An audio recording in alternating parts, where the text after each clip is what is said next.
Le contrat de solution, qu'est-ce que c'est?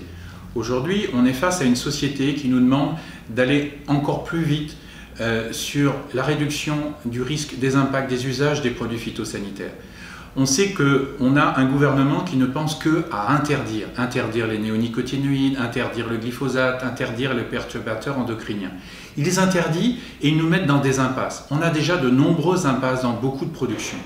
Et donc, il va falloir qu'on investisse sur des solutions, parce que l'avenir, ce n'est pas les interdictions avec des impasses et des murs devant nous, mais c'est bien des solutions et donc des possibilités nouvelles de pouvoir produire et de répondre aux attentes du consommateur.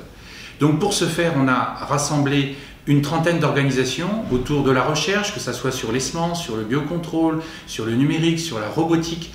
On a associé un certain nombre de personnes investies sur les nouvelles pratiques agricoles, que ce soit les chambres d'agriculture, les instituts techniques, mais aussi la diffusion avec les formations, avec tout ce qu'il y a autour. Je ne vais pas citer les 30 organisations.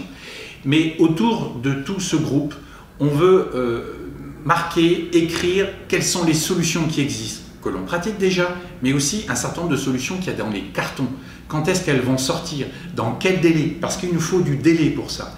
Et puis en face, c'est un contrat, parce qu'en face, on veut passer un contrat avec le gouvernement.